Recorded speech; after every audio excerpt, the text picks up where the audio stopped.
আরে আসল না নকল সেটা দেখাতে শেখাচ্ছি না, আমরা প্রত্যেকে জানি যে আসল আর নকলের বিচার হবে কি করে। প্রশ্নটা হচ্ছে সকাল সকাল শাশুড়ি মা আমাকে 500 টাকা দিন, ঠিক আছে? তো 500 টাকাটা ধরে নাও আমি যদি ব্যাংকে টাকা রাখছি, ঠিক আছে, 3 বছর পর জটিল সুদ বা কম্পাউন্ড ইন্টারেস্ট কত হবে?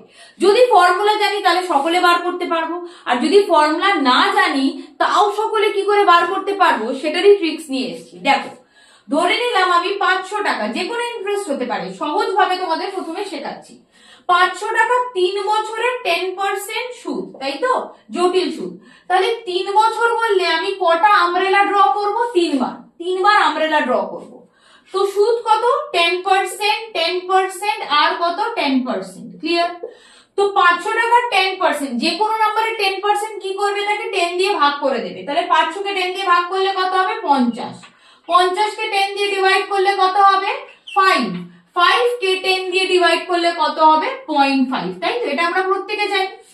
মনে রাখবে 500 টাকার বদলে 5000 হোক বা 500 টাকার বদলে 200 হোক, 200-র বদলে 1000 হোক, যে কোনো অ্যামাউন্ট থাকুক, কিংবা 10% এর বদলে যে কোনো পার্সেন্টেজ দিতে পারে।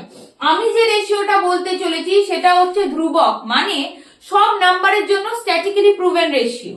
আমি এখানে কি লিখবো? 3:3:1। এটাই তোমাদের কিন্তু মন্ত্রের মতো মনে রাখতে হবে। কি বললাম? 3:3:1। সব নাম্বারের জন্য এটাই অ্যাপ্লিকেবল যদি 3 বছরের জন্য দেয়। তাহলে এটা কি করতে হবে? ইনটু, তাহলে 50 × 3 কত? 150। 5 × 3 কত? 15। 0.5 × 1 কত? 0.5। তাহলে এটাকে জাস্ট আমরা অ্যাড করে দেবো। তাহলে 150 15 মানে কত? 165। এখানে 0.5।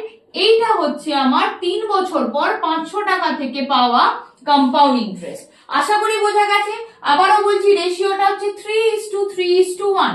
তোমাদের প্রশ্ন হচ্ছে যদি আমি 1000 টাকা বা 10,000 টাকা 3 ইয়ার্স এর জন্য 10% সুদের হারে রাখি, তাহলে আনসার কত হবে? সেটা কিন্তু তোমরা ডেফিনেটলি আমার কমেন্ট বক্সে আনসার করে জানিও। আর যদি এই ধরনের ট্রিক্স তোমরা একেবারে অফলাইন বা অনলাইনে আমার কাছে সরাসরি শিখতে চাও, তাহলে কেষ্টপুর, শিয়ালদা এবং মৌলালিতে আমি অ্যাভেলেবেল থাকি। নিচে দেওয়া নাম্বারে তোমরা কল করবে এবং আমার কাছে একদম সরাসরি পড়ে এই সমস্ত শর্টকাট ট্রিক্স গুলো তোমরা শিখে নিতে পারবে। অবশ্যই চ্যানেলটিকে সাবস্ক্রাইব করো, ভিডিওটা ভালো লাগলে লাইক করতে ভুলো না, আর আনসারটা অবশ্যই কিন্তু কমেন্ট বক্সে জানিও। Thank you so much.